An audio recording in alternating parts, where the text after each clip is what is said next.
Hello everyone, this is Alim from PRISA. PRISA is the Policy Research Institute for South Asia. Viewers, today we'll talk about the politicization of bureaucracy in South Asian countries and its impact on economic development, particularly on human development. And to talk about this topic, we have Dr. Umar with us. Dr. Umar Farooq is an MBBS doctor.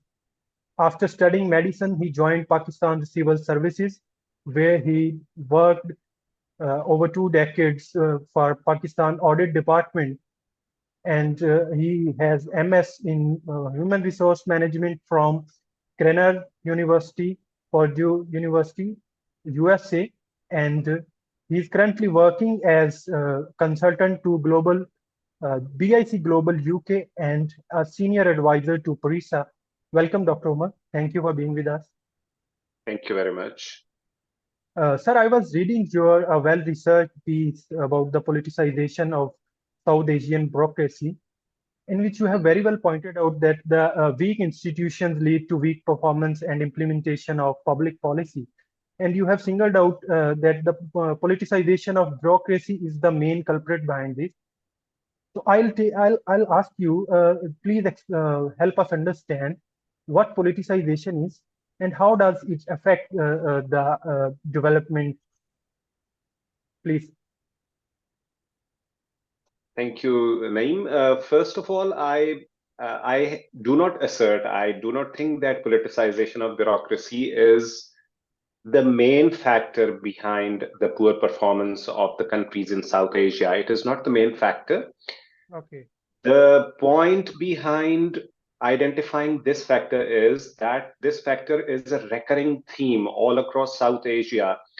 Wherever we look, we find that this factor is prevalent almost everywhere. Almost नहीं, it is actually prevalent everywhere.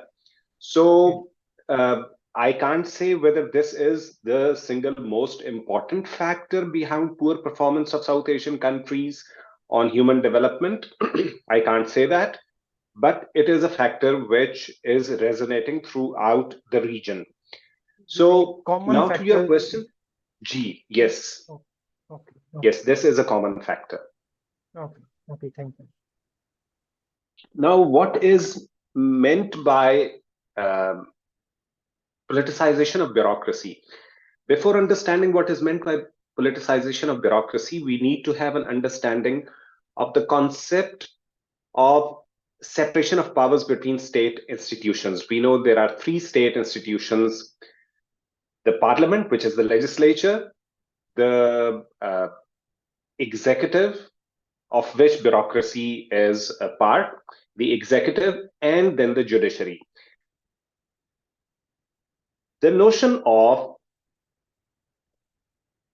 the whole edifice of modern democracy, the Western democracy, is erected upon the separation of powers between these three state institutions. So whenever we see that one institution is infringing upon, transgressing, and infringing upon the domains of another institution, this should be a cause for alarm. It should ring alarm bells. Politicization of bureaucracy means that the executive is politicized, which means that the separation of powers between these two state institutions, executive and legislatures, it is being violated, and that violation is resulting into malperformance of the state institutions. Politicization of bureaucracy is one example between where the separation of powers between the state institutions would be violated. Similarly, we can have politicization of judiciary or bureaucratization of judiciary. We can have these things as well, which also would stand for the violation of the principle of separation of powers between state institutions. If there is no separation of powers, there will be no democracy, there will be weak institutions, and there will be a resulting chaos, which we see in so many countries in South Asia. Okay. Okay. So since there is no separation of power, you see it as a common factor which resonates among the South Asian countries. So you have pointed out that it affects the Human Development Index and Happiness Index. I am interested to know that how it is, it is as the main culprit behind this low performance of Human Development Index and Happiness Index in this regard. All right. So, as I said earlier, that the idea behind working on a region which is as massive, as huge as South Asia, which inhabits more than 25%, more than one quarter of the population of the whole world. When we look at such a huge chunk of land, such a huge population of the world, we would be interested in knowing how these countries are being perceived as faring on different indexes or indices. So the Human Development Index and the Happiness Index, these are the two indices which I have looked into, and they are derived from certain variables, certain socio-economic variables, which, for instance, GDP per capita is there for the Human Development Index as well as the Happiness Index. The healthy life expectancy is there for both the indices. So there are indexes which there are variables on which these two indices depend, and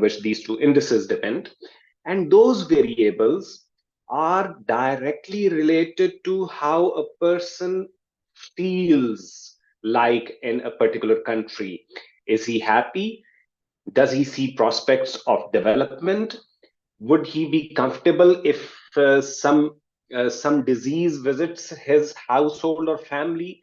Would he be comfortable that he would be getting adequate, affordable treatment?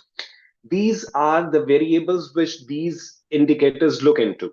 And when you study these variables, you come to understand that for the delivery of all of these variables, you need to have an executive. You need to have that arm of the state which will be executing the policies of the legislatures or the politicians, which is the bureaucracy. So bureaucracy is that arm of the state which, if bureaucracy performed well, then these variables would have improved, and the standing of these countries, these 9 countries which we've looked into, the standing of these countries would have been better on the Human Development Index as well as the Happiness Index. But as we see, of the 9 countries, just 2 countries fare in the high HDI category. They are present in the high HDI category, Human Development Index category, just 2 countries out of the 9 that we study here. They are Iran and Sri Lanka. But Sri Lanka too, when the latest HDI scores were out, Sri Lanka was immediately after that, it was hit by a severe economic crisis. So we do not know whether in the next report, Sri Lanka would still be in the high HDI category or not. Almost uh, 5 of the rest are in the medium range, medium HDI category, and 2, Pakistan and Afghanistan, they are in the low HDI category. Right. And for the happiness index, all the countries are among the last 50, the bottom 50 countries of the world. All the countries, all of these 9 countries, which we are looking at from the PRISA forum, all of these are faring at the bottom, among the bottom 50 countries of the world. So there is something definitely wrong with public service delivery, with the institution which is tasked with delivering the public goods to the masses. So there is something wrong. That is why I identified, I tried to look into the factors which may have gone wrong for with the bureaucracy and which was hampering the public service delivery in these countries. Okay. Okay. Since the public policy is implemented through bureaucracy, and if it is politicized, then we cannot hope for the best. This is quite an understandable and logical perspective. And Yes. I just want to know the causes. But when I ask this question, I want to ask how has the colonial legacy played its role in this regard? Like India, Pakistan, and Bangladesh have a legacy of colonial powers. So how it has affected this or contributed towards this problem? How do you see this? All right. So, of the countries that we study here, of the 9 countries that we study here, not all were under direct colonial control Of course, yeah. throughout their history. Not all were under direct colonial control. For instance, Iran was never under direct colonial control. Neither was Nepal or Bhutan. But they had, even these countries which were not under direct colonial control, they had significant colonial influence on their institutions, on trade, on foreign policy matters, on education. They had significant colonial influence. So the countries which, like Pakistan, India, and Bangladesh, who got their independence simultaneously at the same time, those countries, when they got independence, they had just one institution intact, and that was the executive, that was the bureaucracy. Bureaucracy was the only institution intact. Their political parties were just coming into being, and well, for India, Congress had been around, but they were around for other matters. They were around. The Congress, the political struggle of Congress was aimed at gaining independence, getting rid of the British colonial masters and gaining independence for their country.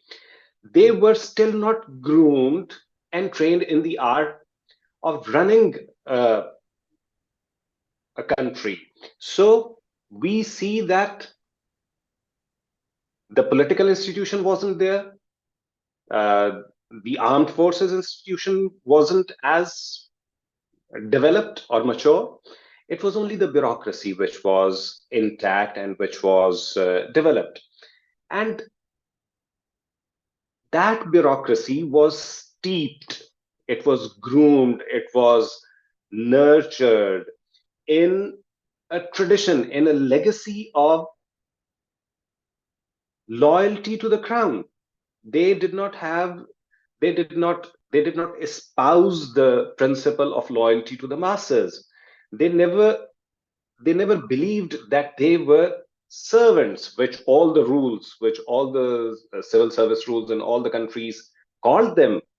The rules termed them as servants, but they never thought they were servants to the masses. They always thought, because of the colonial legacy, they always thought that they were servants to the crown, and their loyalty rested with the crown and not with the masses.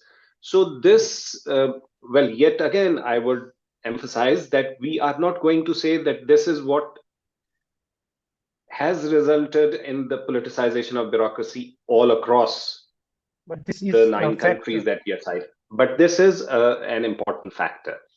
Okay. Okay. So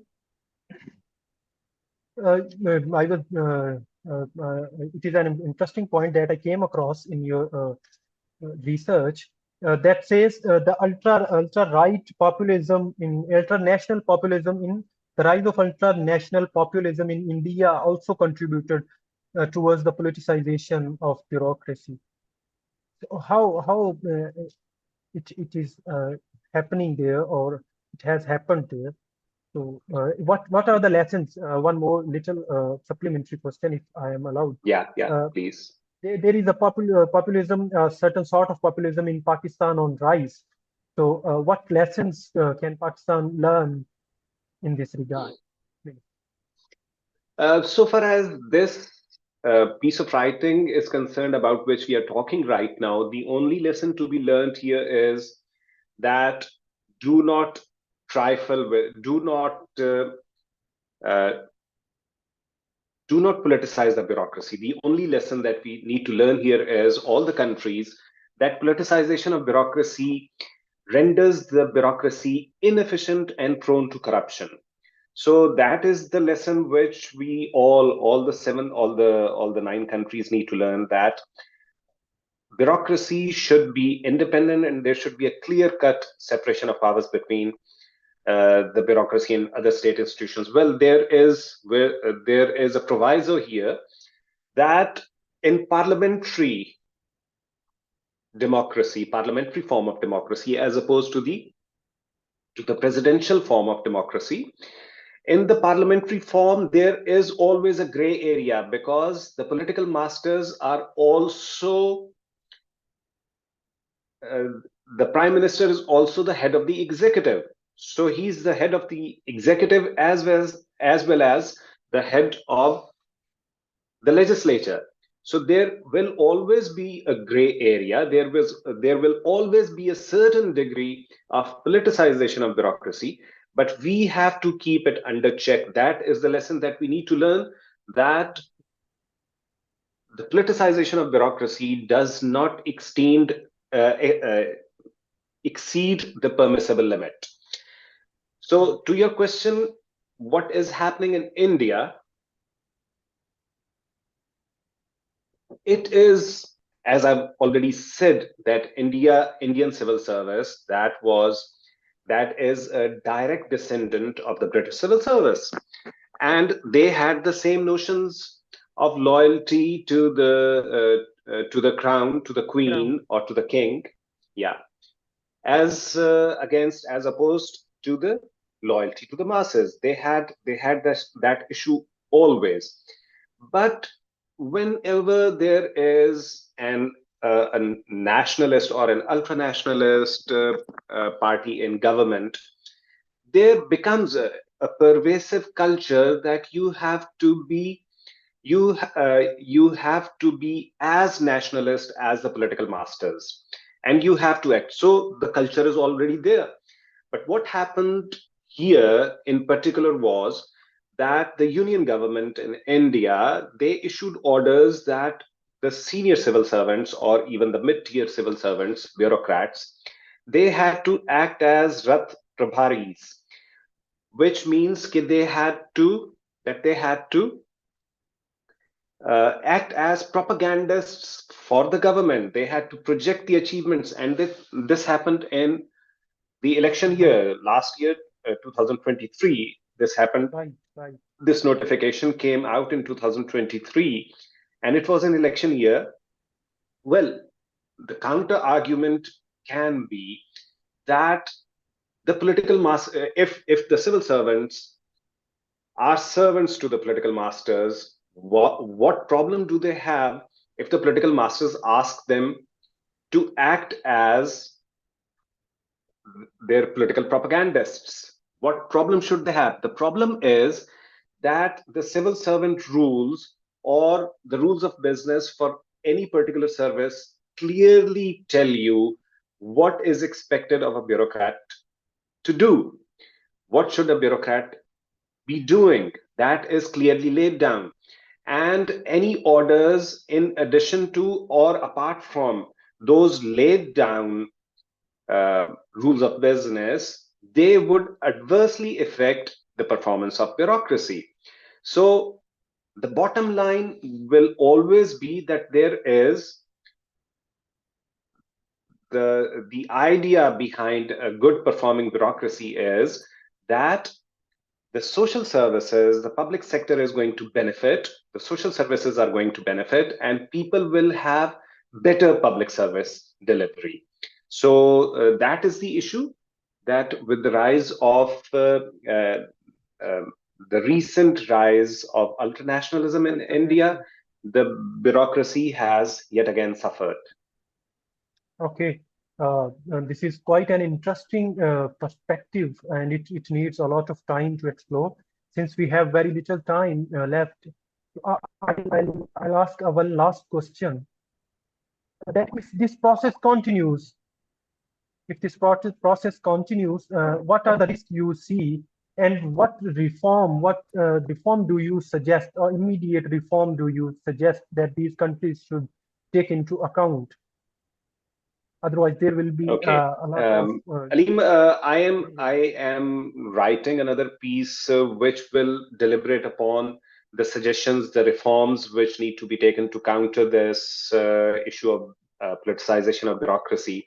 And there can be many things. For instance, since you've asked the question, I can tell you that uh, there has to be a protection of tenure when a bureaucrat, a civil servant is posted in a particular office. There should be a protection of tenure that he will not be removed or transferred because he has incurred the displeasure of the political masters. This should not happen. So there are a few things right, which I will right. be doing, but this is a whole new topic altogether.